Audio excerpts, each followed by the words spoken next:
Welcome back to our channel.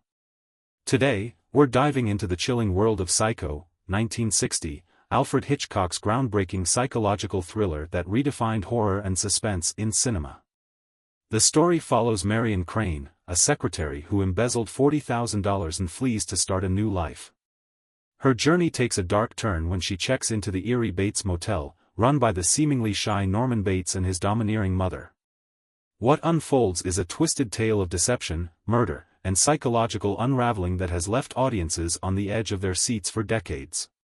Psycho is more than just a film, it's a cultural phenomenon, known for its iconic shower scene, haunting score, and unforgettable characters. Stay tuned as we uncover 23 things you never knew about this cinematic masterpiece. Alfred Hitchcock's decision to anonymously purchase the rights to Robert Bloch's Psycho for just $9,000 was a masterstroke of secrecy and strategy. At the time, Hitchcock was already a household name, and any project he attached himself to would attract immediate attention.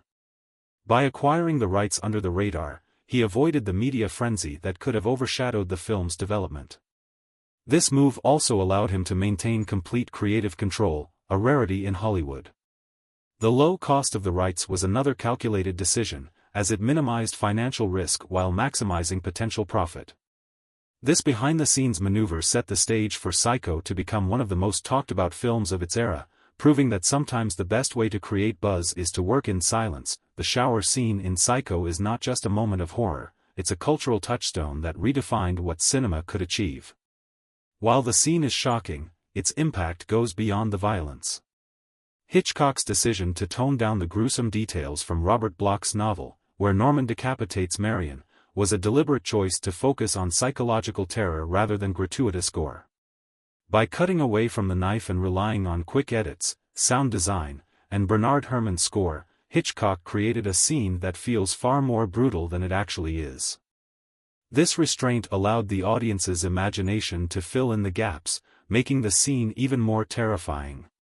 The shower scene's legacy lies in its ability to unsettle viewers without relying on explicit visuals, a technique that has influenced countless filmmakers since. Janet Leigh's terror in the infamous shower scene wasn't just acting, it was real. Hitchcock, always one for authenticity, had a little trick up his sleeve to ensure her reaction felt genuine. While a retractable knife was used for close-up shots, there were moments when a real blade was brought into play, never touching her, of course, but close enough to send a shiver down her spine. The sharp glint of the knife, the unpredictable movements, and the sheer intensity of the moment triggered a deeply visceral response from Leigh. In fact, she was so shaken by the experience that she later admitted to avoiding showers for years after filming. It wasn't just a scene, it was Hitchcock's way of ensuring pure, unfiltered fear on screen. And it worked. The technical brilliance behind the shower scene is a testament to Hitchcock's innovative spirit. To create the illusion of a continuous downpour without damaging the camera, the crew designed a custom 6-foot showerhead that sprayed water around the lens. This ingenuity ensured that the camera could capture the action without getting wet, a feat that was groundbreaking at the time. Additionally, the use of chocolate syrup for blood was a stroke of genius.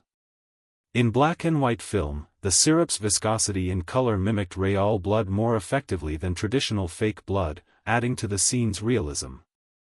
This just proves how far Hitchcock was willing to go for the perfect shot. No shortcuts. No compromises. Marion Crane's transformation is a masterclass in visual storytelling. Hitchcock uses color symbolism to reflect her moral descent. In the opening scenes, Marion is dressed in white, symbolizing her innocence and purity. Her white bra and purse align with her initial hesitation to steal the money, portraying her as a character caught between right and wrong. However, after she succumbs to temptation, her wardrobe shifts to black, signaling her fall from grace. This subtle yet powerful use of color underscores the film's themes of guilt and redemption, making Marion's journey feel both personal and universal. Hitchcock's ability to convey complex emotions through visual cues is one of the reasons Psycho remains a timeless classic. The inclusion of an audible toilet flush in Psycho was a bold move that challenged Hollywood's conventions. At the time, Such mundane details were considered too vulgar for the screen, but Hitchcock saw an opportunity to heighten realism and tension. The flush occurs during a critical moment when Marion disposes of incriminating evidence, symbolizing her attempt to wash away her guilt. A tiny detail? Maybe. But in Hitchcock's hands, even a toilet flush could build tension. Hitchcock's willingness to push boundaries paved the way for greater realism in cinema, proving that even the smallest details can have a profound impact. Alfred Hitchcock's cameo in Psycho is more than just a fun Easter egg for his fans, it's a trademark moment that perfectly embodies his unique sense of humor.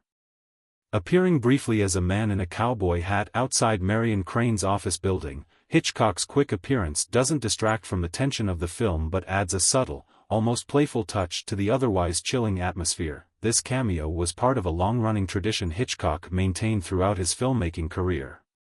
It became an iconic element in his films, with fans eagerly watching for his appearances, often in the most unexpected and inconspicuous of places.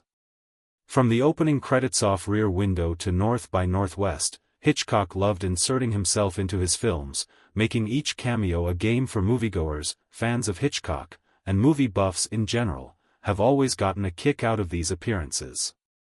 It was a kind of inside joke between the director and the audience. Over time, spotting Hitchcock became a game of its own, with fans delighting in seeing where and when he would pop up next.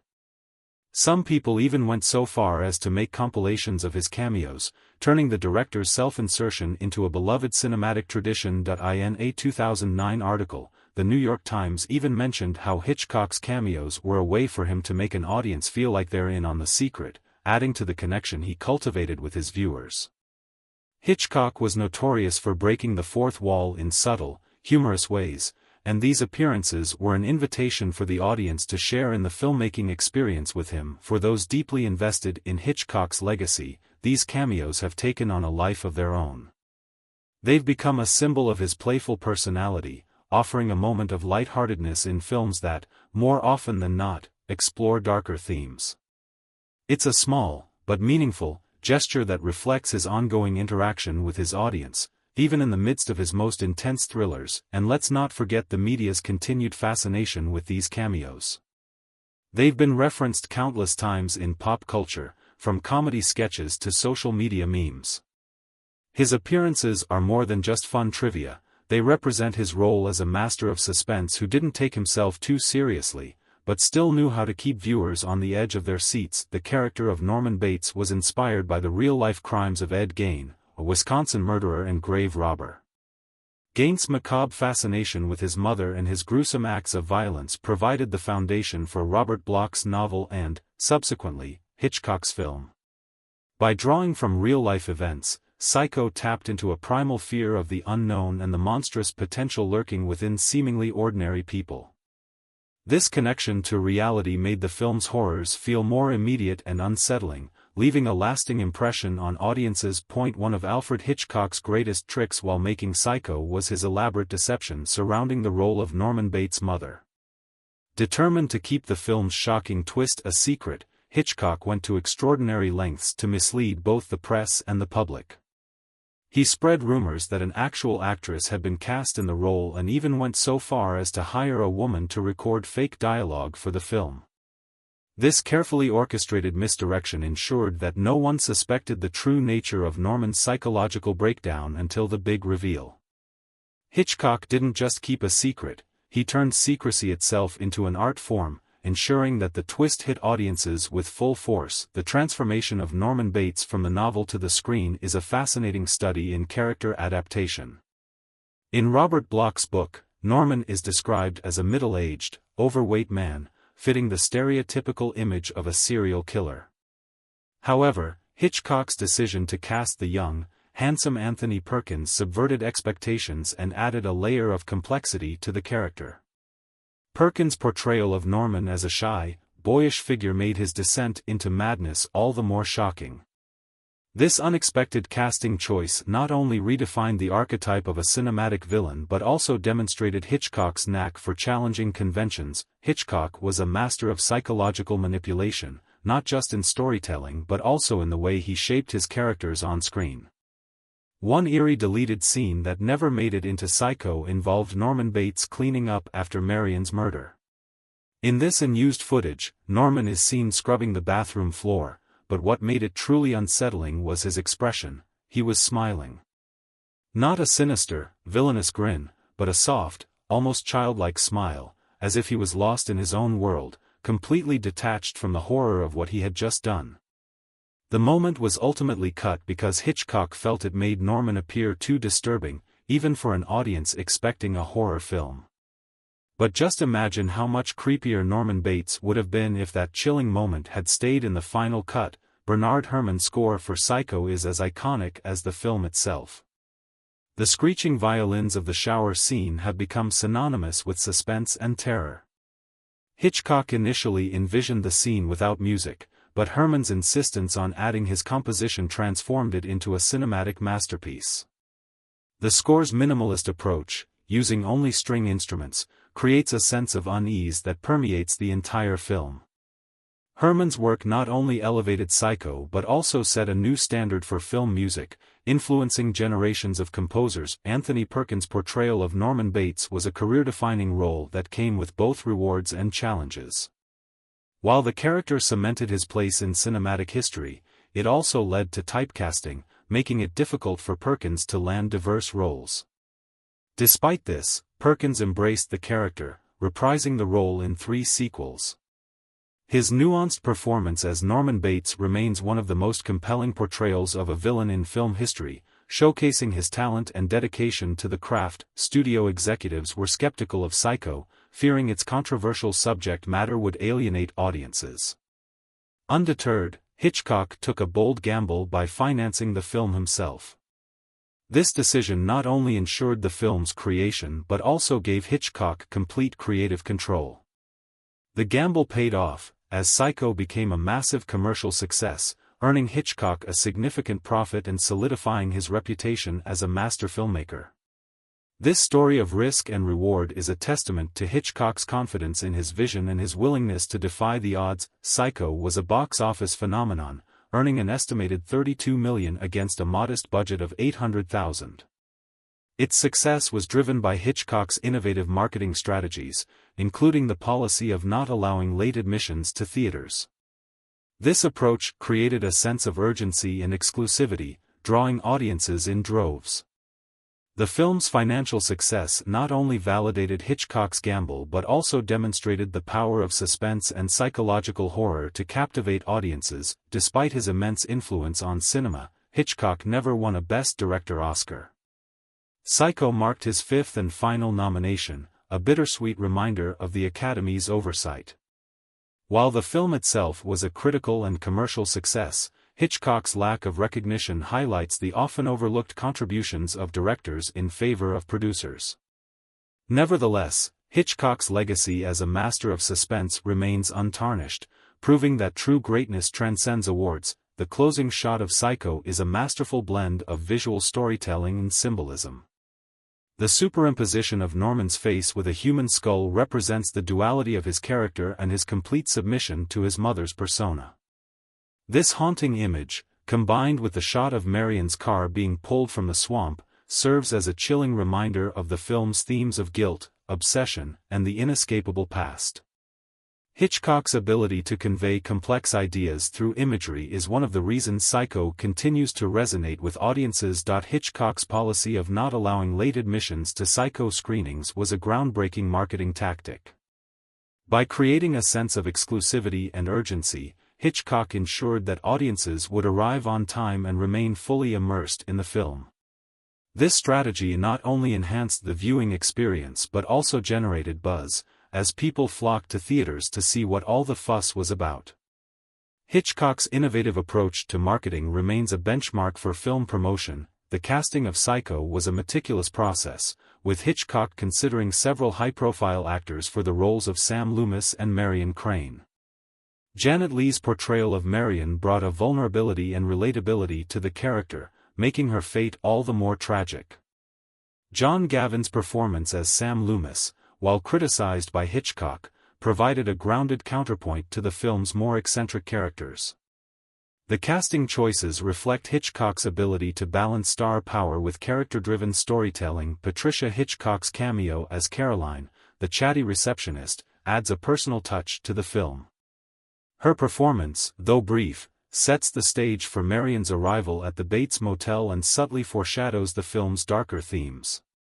Hitchcock's decision to include his daughter in his films was a nod to their close relationship and a way to involve his family in his creative process. The inclusion of Christmas decorations in the opening scenes of Psycho was a happy accident that Hitchcock embraced.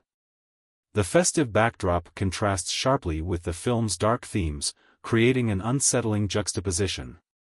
This unexpected detail adds depth to the film's atmosphere, demonstrating Hitchcock's ability to turn mistakes into opportunities. Gus Van Sant's 1998 remake of Psycho stirred up significant controversy, sparking heated debates about the value of remakes in the film industry.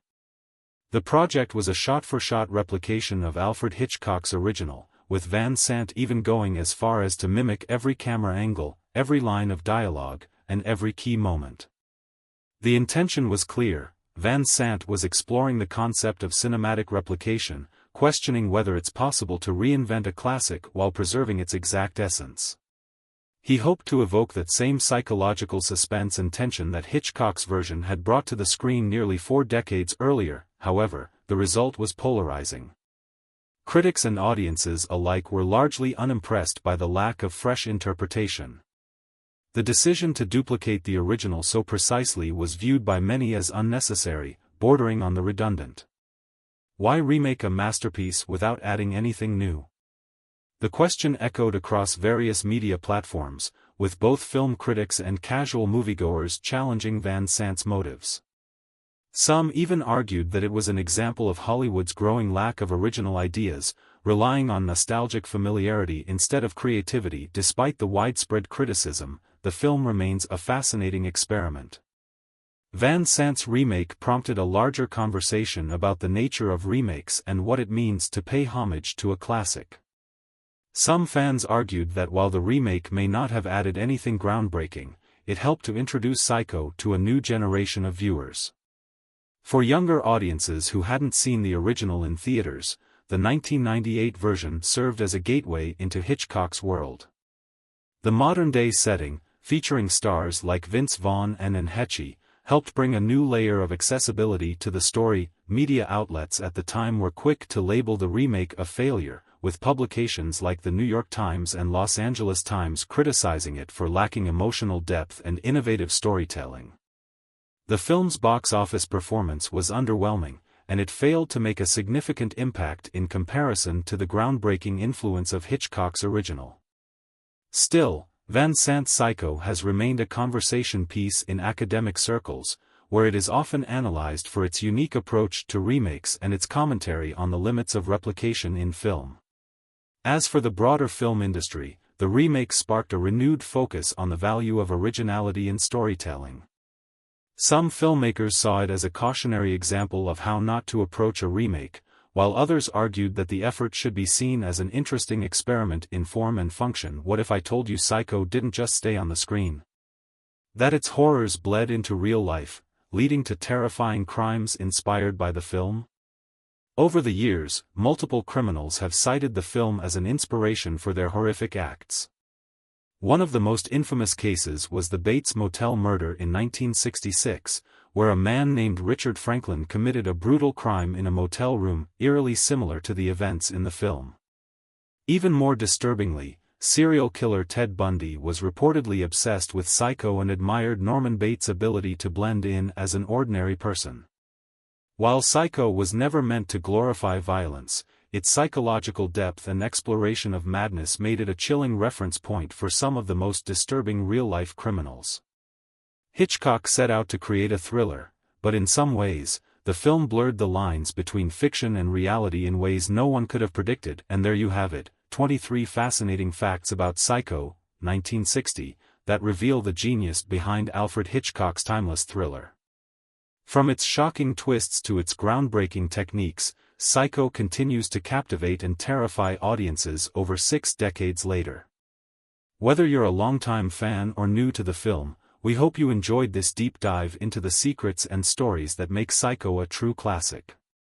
Don't forget to like, comment, and subscribe for more behind-the-scenes looks at your favorite movies.